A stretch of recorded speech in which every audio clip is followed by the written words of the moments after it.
Ya, ekses dari batalnya revisi Undang-Undang Pemilu adalah munculnya pejabat sementara kepala daerah di 270 lebih daerah yang ditunda pilkadanya. Mendagri Tito Karnavian, seperti tadi Anda sudah simak bersama, penjabat sementara gubernur akan dipilih oleh Presiden Joko Widodo. Keputusan itu kemudian disoroti oleh sejumlah pihak lantaran rawan potensi kepentingan politik jelang 2024. Bagaimana pemerintah memastikan tidak ada konflik kepentingan politik yang ada pada pejabat yang ditunjuk oleh Presiden? Benarkah ada pihak-pihak yang diuntungkan dari keputusan ini? Karena ini semuanya muaranya adalah di tahun 2024 yang kita tahu adalah tahun politik. Kita akan coba dalami pada malam hari ini. Ada Pak Bahtiar, Dirjen Politik dan Pemerintahan Umum dari Kemendagri. Selamat malam Pak Bahtiar. Selamat malam. Ada Waalaikumsalam, ada Bang Muhammad Nasir Jamil, anggota Komisi 2 DPR RI dari fraksi PKS. Selamat malam, Bang Nasir Jamil. Ya, selamat malam. Ya. Dan ada Pak Wasisto Raharjo. Selamat malam Pak Wasisto.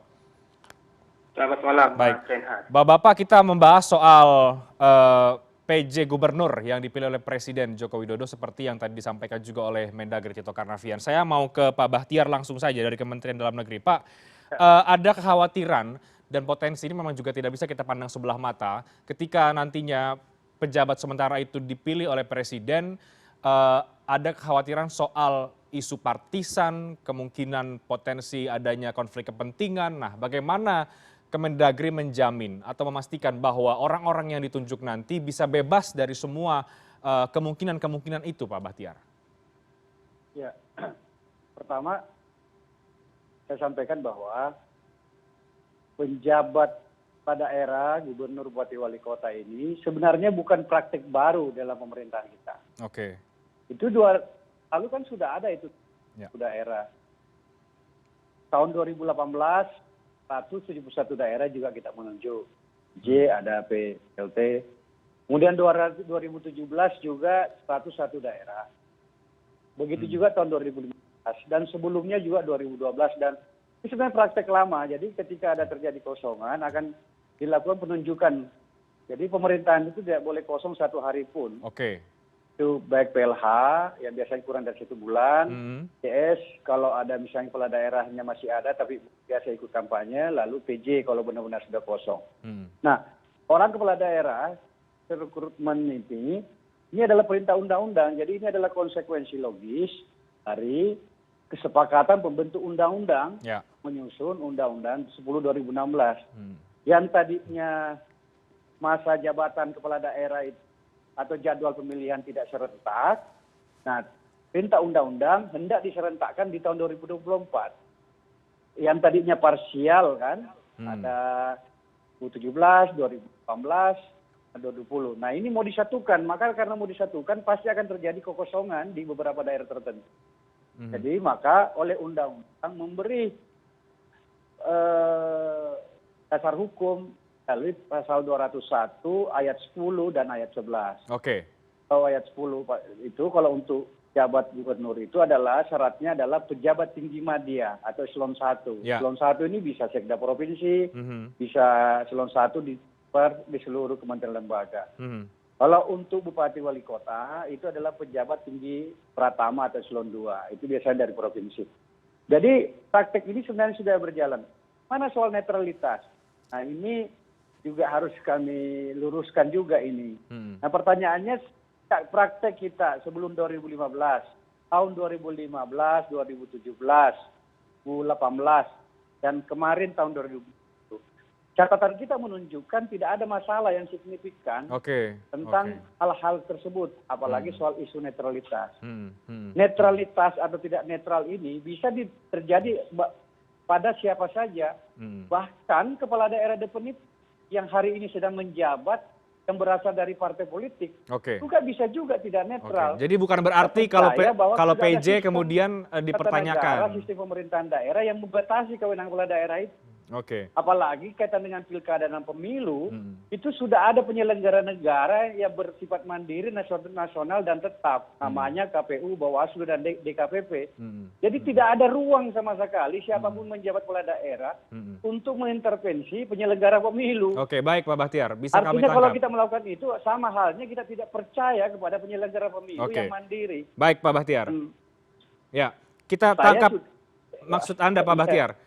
Saya coba ke Bang Nasir Jamil. Bang, di mana celahnya, ruangnya? Karena kan tadi Pak Bahtiar juga mengatakan tidak menjamin juga kalau kemudian pejabat definitifnya dari parpol tidak soal netralitas. Apa yang menjadi masalah dari kemudian PJ ini ketika ditunjuk oleh PJ Gubernur ditunjuk oleh Presiden Joko Widodo?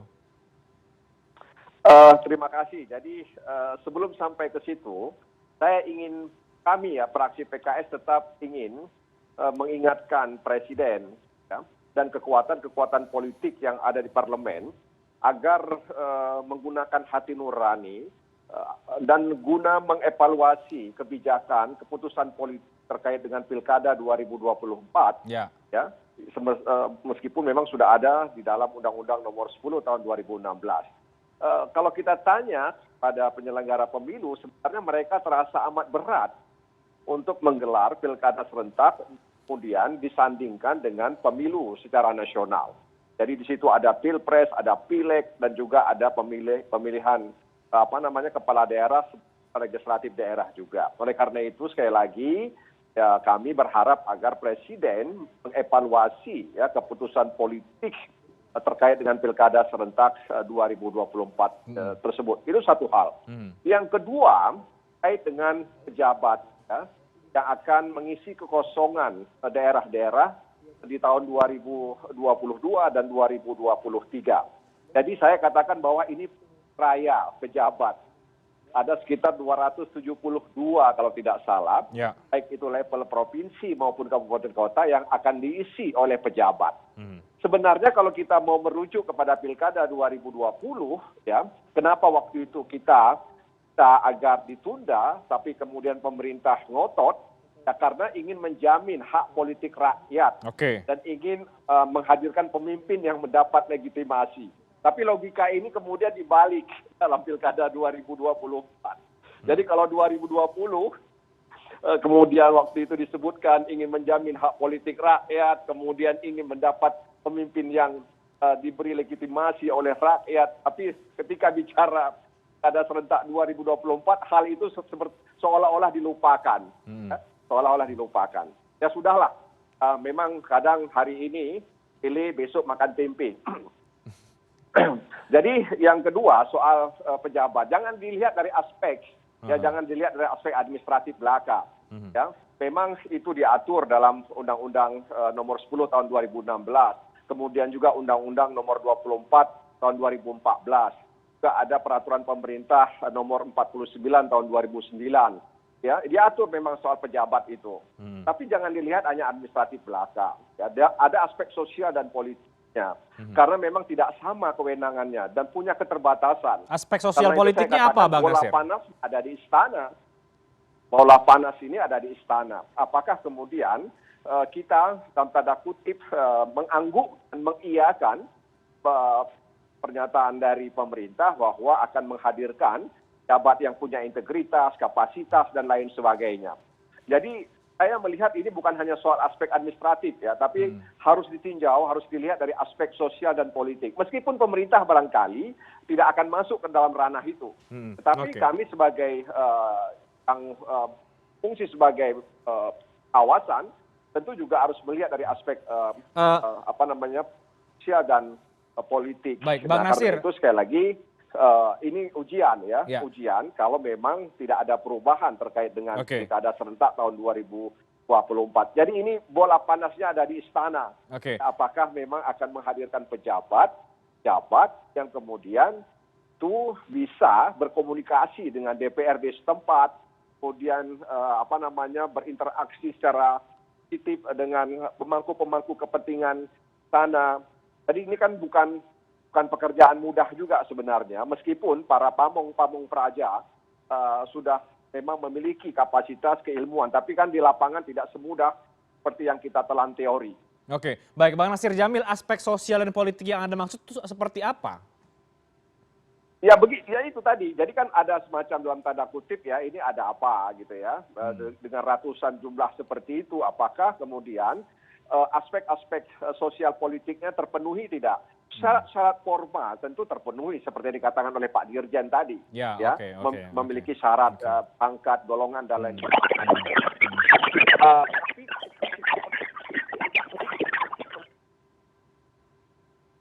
lain ikan. Oke, baik. Lain ilalang, lain belalang. Ya. Tidak bisa sama. Wilayah timur, wilayah barat, wilayah tengah, wilayah utara, wilayah selatan, itu beda-beda situasi sosial politiknya. Nah, apakah hal-hal seperti ini juga dicermati oleh pemerintah? Apalagi tadi saya katakan bahwa yang namanya pejabat itu punya kekurangan, punya keterbatasan. Dan waktunya misalnya di Aceh itu 2022 akan berakhir. Lalu ada pejabat untuk level gubernur sampai 2 tahun. Menurut saya 2 tahun ini waktu yang lama. 2 tahun waktu yang lama. Sebenarnya bagi rakyat yang menginginkan perubahan itu sangat lama sebenarnya. Baik. Oleh karena itu ini yang harus diperhatikan oleh pemerintah. Terutama Presiden ketika tadi kami mengetuk hati nurani mereka agar mengevaluasi keputusan politik secara nasional ini terkait dengan pilkada serentak tahun 2024. Baik. Sebelum saya ke Pak Wasisto, saya ke Pak Bahtiar lagi. Pak Bahtiar, secara administratif mungkin bisa berjalan sesuai dengan undang-undang, meskipun kemudian Kemendagri pasti tidak akan juga berbicara pada ranah politik begitu ya. Tapi ini kan 2 tahun yang tadi disampaikan oleh Bang Nasir Jamil. 2 tahun itu banyak hal yang bisa dilakukan. Tidak hanya soal legitimasi yang dipertanyakan, tapi juga kemudian implikasi secara politiknya. Kalau begitu Kemendagri menyiapkan apa untuk kemudian bisa memastikan ataukah ada satu skema ataupun program yang disiapkan Kemendagri untuk bisa menjamin bahwa kekhawatiran tadi itu di sisi aspek sosial dan juga politik tidak akan terjadi, terutama dugaan atau potensi adanya partisan? Iya. Kalau soal itu pasti menjadi bahan pertimbangan betul dari kita. Jadi peringatan dari Bang Nasir Jamil ini bagus menurut kita. Bahwa bagaimana calon bupati, PJ Bupati Wali Kota itu benar-benar yang berintegritas dan tidak partisan. Dan itu tentu harus selektif sekali. Di pengaturan kita itu kan Nur itu menyiapkan calon 3 orang. Itu juga tidak asal tunjuk. Jangan sampai misalnya dari Bang Nasir itu, kalau misalnya seorang PJ Bupati di sebuah kabupaten kota, kebetulan misalnya kepala dinas provinsi yang calon PJ Bupati. Nyata saudaranya yang misalnya maju di kabupaten tertentu. Jangan sampai yang seperti itu terjadi seperti itu. Jadi tentu peringatan-peringatan ini jadi bahan kita untuk menyiapkan calon-calon PJ Bupati Wali Kota itu menjadi lebih baik. Saya kira bagus saja. Tapi dalam aspek penyelenggaraan pemerintahan, saya tidak menyampaikan bahwa siapapun menjadi kepala daerah, itu PJ mau pejabat definitif, itu kewenangannya itu sudah diatur dalam undang-undang pemerintahan daerah. Ada sumpah janji kepala daerah, ada hak dan kewajiban, ada batasan-batasan, apa wewenangnya itu. Apakah penyelenggaraan pemerintahan, penyelenggaraan pembangunan dan pelayanan publik yang dijabat oleh PJ akan berkurang? Saya katakan 100% tidak. Hari ini kawan kami ada 2 orang yang menjabat PJ Gubernur. Namanya Pak Saprizal dari PJ Gubernur Kalimantan Selatan. Hari ini juga ada Bu Dirjen Bangda menjadi PJ Gubernur Jambi karena mengisi kosongan. Tak ada masalah penyelenggaraan pemerintahan di sana berjalan, juga tunduk pada sistem pemerintahan daerah, kerjasama dengan partai politik, dikontrol oleh DPRD, dikontrol oleh pers, masyarakat, dan tentu dalam konteks penyelenggaraan pilkada pemilu yang menghormati konstitusi bahwa KPU, Bawaslu, DKPP itu penyelenggara pemilu yang bersifat mandiri, nasional dan tetap. Nah, tugasnya era siapapun, mau definitif, mau PJ, itu mendukung penyelenggaraan pemilu, sukses pemilu, dan tidak bisa diintervensi siapapun oleh penyelenggara pemilu itu. Oleh karenanya, nah kita memang betul kita harus menghadirkan PJ Bupati Wali Kota yang tidak memiliki konflik of interest di kabupaten kota yang hendak dilaksanakan pilkada, dan praktek itu selama ini sudah jalan sebenarnya dan relatif tidak ada masalah. Baik. Bahkan bisa, dan kalau mau dikasih contoh praktek, Mas, ini kan kebetulan diberi kepercayaan tahun lalu Bapak Presiden di Kepri ya, Pak Bahtiar ya, PJS Gubernur Kepulauan Riau. Saya ditanya kawan-kawan seluruh partai di sana, DPRD, kemudian teman-teman pemilu, bagaimana perilaku saya sebagai PJ Gubernur di sana? Bisa dievaluasi dan ditanya, nyaman nggak mereka? Mereka nyaman sekali, Pindah juga aman gitu. Tetapi peringatan-peringatan itu menjadi penting, karena siapapun yang ditunjuk menjadi kepala daerah, itu harus tunduk pada hukum-hukum sebagai kepala daerah itu. Baik Pak Bahtiar. Oke, Iya. saya ke Pak Wasisto Raharjo, tapi kita juga akan break dulu Pak Wasisto. Tapi saya akan tanyakan ke Anda, ini kan kita melihat dari dua dimensi ya. Satu dimensi regulasi, oke, sesuai dengan undang-undang. Tapi ada dimensi sosial dan juga politik yang tadi disinggung oleh Bang Nasir Jamil. Bagaimana Anda membaca soal atau melihat soal penunjukan PJ Gubernur yang dipilih oleh Presiden Joko Widodo jelang di tahun 2024? Adakah pihak-pihak yang mungkin secara politik diuntungkan dengan kebijakan ini? Dibahas nanti, kami akan segera kembali sesaat lagi.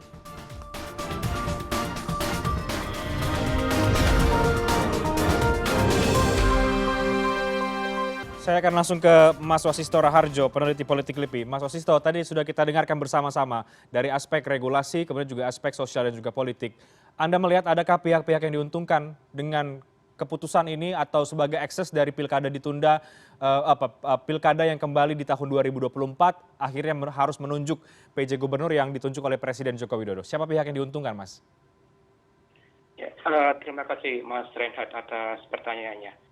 Kalau kita membaca yang disampaikan Pak Bahtiar yang UU nomor 10 2016, terutama di poin 10 dan 11, itu mengindikasikan kalau gubernur memang pejabat sementara gubernur memang dipilih oleh Kemendagri atas calon satu. Dan poin 11 bupati dipilih dari pimpinan media Pratama yang itu di ini sekda. Nah, implikasinya kalau kita lihat di sini kan sama saja penunjukan ini membuat esensi otonomi daerah itu semakin berkurang, Mas. Karena sejatinya kalau kita mengacu pada UU 9 2015 atau mungkin PP 12 per 2018 itu mengindikasikan kalau kosongan jabatan yang itu lebih dari 18 bulan itu diisi oleh sekda yang atau usulan dari DPRD yang itu nanti disampaikan ke nasional. Oke. Nah, kalau ini ditunjuk dari pusat, sama saja ini kan tangan daerah untuk menunjuk pimpinan sendiri kan berkurang, Mas. Oke. Jadi, ini kalau secara administratifnya seperti itu. Ya. Nah, kalau secara politisnya yang diuntungkan mungkin dalam ini memang pemerintah nasional ya, karena dalam tanda kutip dia aktor ini bisa melakukan intervensi langsung ke rumah tangga daerah. Namun yang menjadi kendala di sini adalah ketika penunjukan pejabat sementara itu menjadi hal yang esensial, beliau ini tidak bisa membuat kebijakan yang sifatnya strategis, banyak investasi, ekonomi dan sebagainya. Artinya hanya melakukan tugas administratif. Ini kan sama saja undang intervensi nasional atau pemerintah Jakarta untuk melakukan hal-hal yang semestinya dilakukan oleh daerah di sini. Oke, jadi yang diuntungkan adalah pemerintahan nasional, maksud Anda adalah pemerintah pusat, Presiden Joko Widodo itu sendiri, atau partai penguasa, atau apa ini, Mas Wasisto? Saya pikir dalam konteks ini lebih ke pemerintahan secara general ya, Mas. Karena di sini kalau kita menunjuk aktor, ini banyak aktor yang ada di Jakarta. Hanya saja kalau penunjukan pejabat dari pusat ke daerah, terutama dalam penunjukan PJS atau PLT, itu bisa dari kementerian lain, misalnya Kementerian Pertahanan, Ekonomi, dan sebagainya. Artinya di sini bisa jadi ada interest dari pusat untuk melakukan semacam intervensi-intervensi kebijakan dalam lingkup daerah. Oke, jadi Anda melihat sebetulnya ini kalau tadi Pak Bahtiar kan mengatakan ini sebetulnya bukan barang yang baru ya. Kita juga tahu bahwa dalam setiap kekosongan kepala daerah tentu ditunjuk PJS. Tapi dalam konteks ini, dalam konteks di 2024 ini, apa yang kemudian menjadi keresahan dari sebagian besar atau sebagian kalangan sebenarnya? Saya pikir kan kita di sini berkaca dari pengalaman Pilgub DKI ya, yang itu menimbulkan dampak polarisasi luar biasa di tanah air. Nah, dalam hal ini kalau bisa jadi pilkada serentak yang ada di daerah-daerah strategis misalnya Jawa Barat atau Jawa Timur yang itu memang basis masanya besar, itu bisa dampak ke nasional.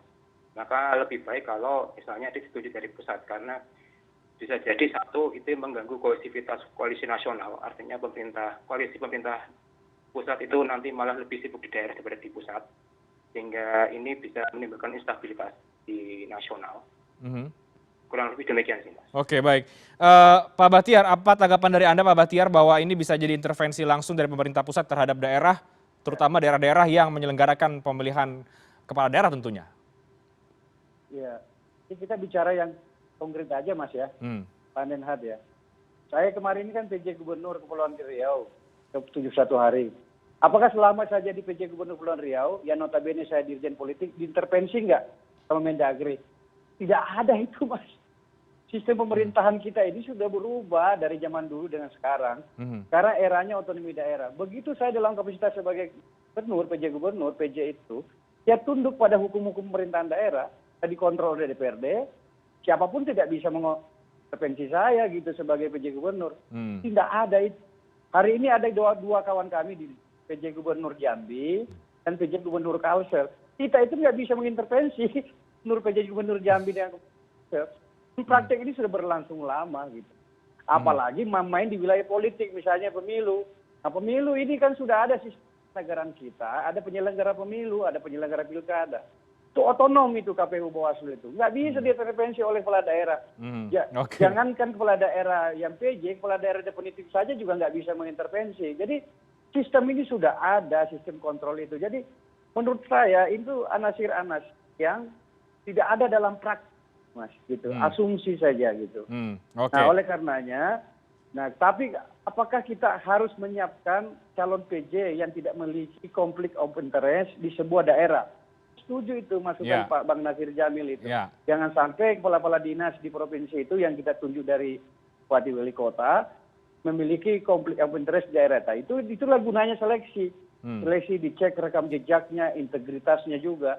Jadi tidak sembarang juga ditunjuk itu yang jadi PJ Bupati Wali Kota atau jadi PJ Gubernur. Nah, penunjukannya bagaimana, Pak Bahtiar? Walaupun sudah ditunjuk, Mas, terjadi satu hal, tidak bisa bekerja sama DPRD. Begitu DPRD-nya mengajukan kepada menteri atau presiden, hari ini dilantik, besok dicopot lagi, Bos.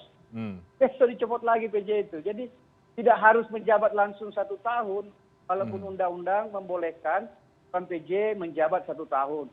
Tapi tidak harus sampai 1 tahun. 2 hari juga bisa berhenti. Hari ini dilantik, besok dicopot lagi kalau memang tidak bisa bekerja sama dengan DPRD. Baik. Jangan lupa Undang-Undang Pemerintahan Daerah bunyinya adalah perintahan daerah terdiri dari kepala daerah dan DPRD. Ini harus bekerja sama dengan DPRD. Begitu juga dengan Forkompimda, dengan lembaga-lembaga masyarakatan secara termasuk dengan tokoh-tokoh masyarakat, adat, agama, dan seterusnya. Saya kira ini memang kita berubah dari sistem politik yang lama dengan yang baru, di mana rekrutmen politik yang tadinya pilkada kita lakukan secara parsial, serentakannya 2024 itu dilakukan serentak. Maka konsekuensinya ada jeda waktu yang kosong, yang oleh pembentuk undang-undang dan pembentuk Undang-Undang 10 2019 seluruh partai, mohon maaf dengan segala hormat, seluruh partai tahun 2000 itu setuju. Baik. Yang merumuskan pasal itu gitu. Baik. Baik, Pak Bahtiar. Kita sudah berada pada jalur yang benar. Nah, tinggal bagaimana kita memastikan praktek-praktek ini yang diindikasikan, yang diingatkan sejak awal, kita minimalkan risiko-risiko itu. Baik. Saya ke Bang Nasir Jamil. Bang Nasir, Anda agak disinggung nih, karena kan seluruh partai, PKS juga masuk dong artinya. Mengapa kemudian sekarang jadi kurang sepakat? Setelah kita evaluasi, kemudian juga mencermati dinamika politik baik di level nasional di daerah, tentu kan kita melakukan itu, ya. Dan ketika ada upaya untuk merevisi undang-undang pemilu, ya itu juga sebenarnya bahagian dari untuk mengevaluasi soal pelaksanaan pilkada itu. Tapi kan di tengah jalan banyak kan balik kanan, ya. Balik kanan gerak, kira-kira begitu. Ya awalnya berbusa-busa, berbuih-buih, tapi kemudian akhirnya mereka tutup mulut dan balik kanan. Nah, artinya fraksi PKS dan juga setahu saya fraksi Partai Demokrat tetap ingin melanjutkan revisi undang-undang pemilu itu terkait upaya untuk menormalisasi pilkada di daerah begitu. Karena tadi itu, karena kita ingin menjamin hak politik rakyat, juga ingin mendapatkan pemimpin yang mendapat legitimasi dari rakyat itu sendiri. Jadi saya tidak tidak memungkiri bahwa 2016 itu ada keputusan politik secara nasional yang dilakukan oleh pemerintah dan DPR RI di mana fraksi PKS ada di dalamnya. Tapi tentu kita perlu mengevaluasi.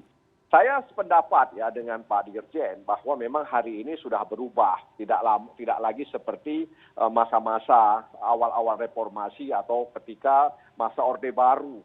Tapi juga kita harus ingat bahwa dalam pilkada serentak 2020 yang lalu juga ada ratusan ya ASN yang tidak netral dalam pilkada. Bahkan di antara mereka kenapa tidak netral? Ya alasannya kebanyakan dua. Pertama untuk mempertahankan jabatan, kedua tekanan dari atasan. Ya, tekanan dari atasan. Dan tekanan ini kan tentu tidak mungkin nampak, ya, tidak mungkin kemudian ditampakkan di depan orang, ya. Yang namanya tekanan tentu tidak terlihat. Karena itu sekali lagi saya lihat memang ada komitmen dan kesungguhan dari Pak Tito Karnavian, ya, terkait dengan bagaimana menunjuk para pejabat ini. Cuman yang harus kita pahami bahwa appointed dan elected itu dua hal yang berbeda. Jadi yang ditunjuk dengan yang dipilih itu dua hal yang berbeda, apalagi dalam waktu yang lama. Oleh karena itu saya sependapat dengan Pak Dirjen, seperti yang disampaikan oleh beliau, tindakan Menteri Dalam Negeri jika ada pejabat yang di daerah tidak mampu berkomunikasi dengan baik dengan para pemangku kepentingan, dengan DPRD, ya, dan pihak-pihak lain di daerah tersebut, maka harus segera dievaluasi dan diganti. Saya sependapat dengan hal itu. Tapi dengan segala keterbatasan yang dimiliki oleh PJ, ya maka disinilah saya pikir Presiden dan Kementerian Dalam Negeri harus harus hati-hati, kalaupun sekali lagi kemudian keputusan politik terkait dengan pilkada serentak 2024 ini tidak berubah. Oke, baik. Pak Wasisto, kita tahu bahwa di 2024 nanti akan ada pilkada-pilkada dengan magnitud politik yang cukup besar dan berdampak terhadap politik peta politik nasional. Ada pilkada DKI Jakarta, Jawa Barat, Jawa Timur, Jawa Tengah, Sulsel, sampai dengan Sumatera Utara. Benarkah kemudian kalau sudah begini bola panasnya ada di istana seperti tadi disampaikan oleh Bang Nasir Jamil? Dibahas nanti, kami akan segera kembali sesaat lagi.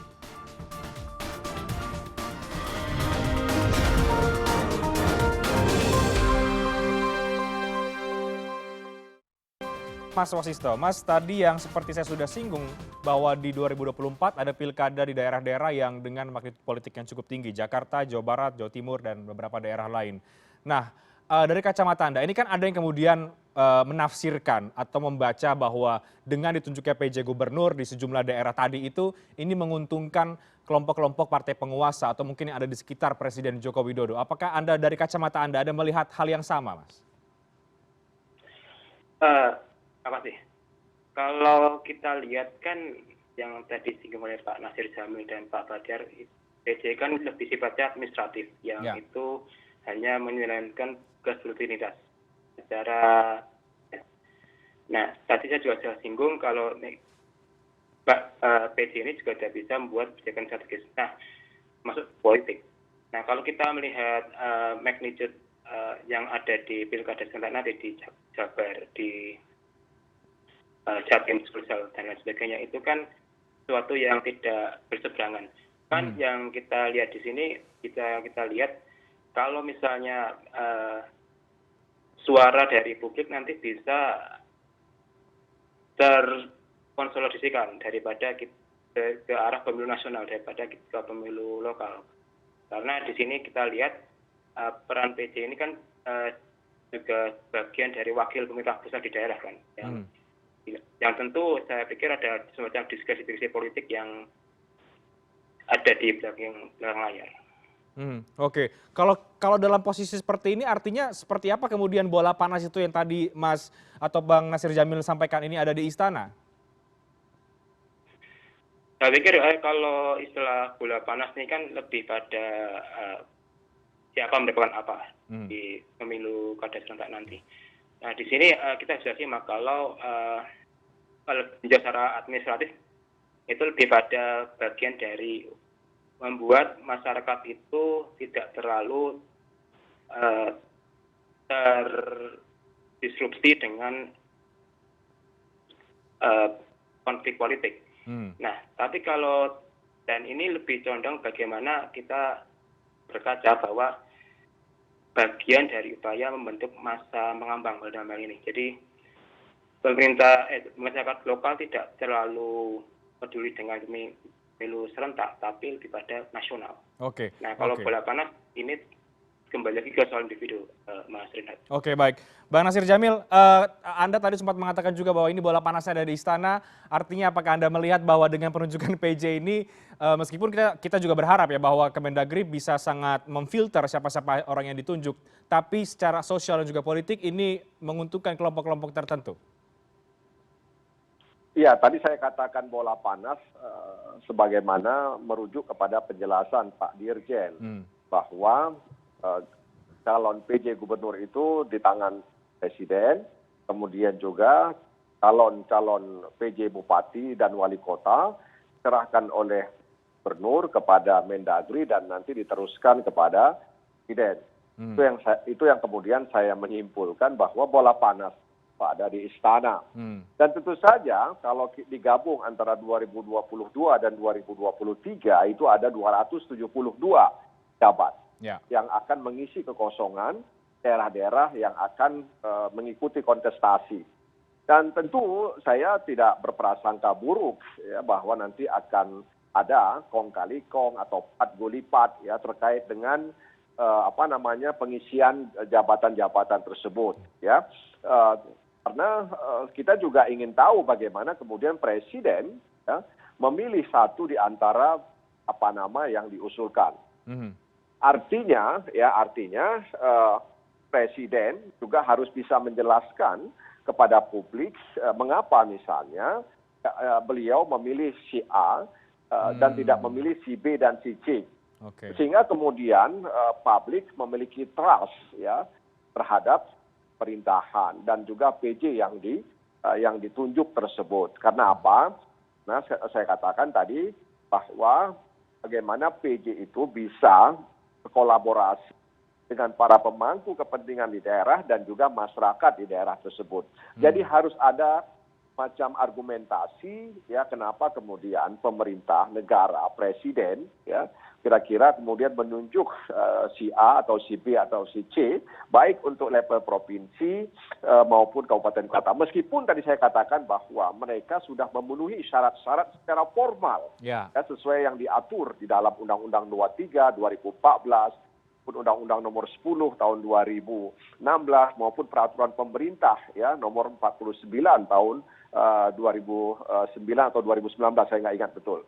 Oleh karena itu saya katakan ini yang dibutuhkan agar kemudian persepsi yang miring ya terkait dengan penunjukan PJ ini bisa diatasi oleh istana.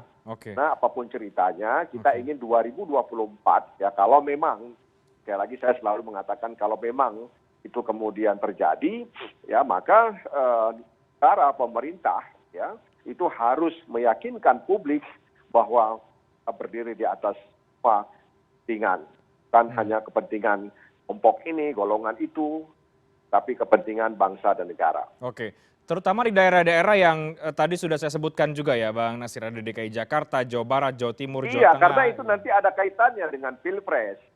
Karena tentu saja daerah-daerah gemuk seperti Jawa Barat, Jawa Timur, Jawa Tengah ya dan juga beberapa provinsi yang juga hampir gemuk pun gemuknya tidak sama dengan provinsi di Jawa tadi itu ya tentu ini kan ada beda. Makanya saya katakan tadi pasti ada perspektif sosial dan politik ya dalam melihat ini semuanya. Dan tentu saja pemerintah tidak akan keluar dari wilayah administratif. Ya mereka selalu merujuk kepada teks tertulis bahwa perspektif sosial dan politik itu kan tuh kami yang berada di luar melihatnya dan berdasarkan pengalaman sebelumnya. Pengalaman seperti apa Bang Nasir Jamil? Kalau tadi Pak Bahtiar katakan sebagai pengalaman Pak Bahtiar sebagai PJS di Kepri semua aman-aman saja? Ya itu kan subjektifnya beliau sebagai pejabat ya. Artinya beliau menilai diri beliau mendapat kepuasan. Tetapi apakah kemudian kepuasan yang sama dapat oleh pejabat-pejabat yang lain yang waktu itu ditunjuk sebagai pejabat daerah yang ada kontestasi terhadap. Dan oleh karena itu memang di DPR hari ini sedang dievaluasi. Jadi ada panja evaluasi pelaksanaan pilkada serentak tahun 2020. Jadi kami belum bisa memutuskan, belum bisa menyimpulkan apakah kemudian pejabat-pejabat yang ditunjuk oleh pemerintah ya saat mengisi kekosongan itu dapatkan kepuasan atau nilai plus dari masyarakat, ya, dari DPRD setempat maupun dari penyelenggara pilkada di daerah itu. Kami sedang mengevaluasi mengevaluasi pelaksanaan pilkada serentak tahun 2020. Oke, baik, Pak Bahtiar boleh ditanggapi Pak Bahtiar. Sekaligus saya juga mau tanya, ada TPA ya, tim penilai akhir kalau saya tidak salah yang nanti juga mungkin akan dibentuk oleh Presiden Joko Widodo untuk menseleksi siapa yang kemudian ditunjuk sebagai PJ Gubernur. Ini mekanismenya seperti apa, Pak? Iya, pertama kan saya hendak menyampaikan dulu ini. PJ Bupati Wali Kota itu yang mengusulkan gubernur, Mas. Jadi bukan ujuk-ujuk Mendagri menunjuk. Jadi yang menseleksi itu adalah gubernur. 3 calon eselon 2 dari provinsi gubernur mengusulkan 3. Tentu gubernur dengan timnya akan mempertimbangkan segala aspek gubernur sebagai kepala daerah. Jadi kita lepaskan aja bahwa gubernur itu juga adalah dari partai politik. Walaupun gubernurnya dari partai politik, kita percaya beliau juga akan bertindak netral gitu. Ketika menunjuk salah satu pejabat eselon 2 provinsi, diusulkan 3 orang.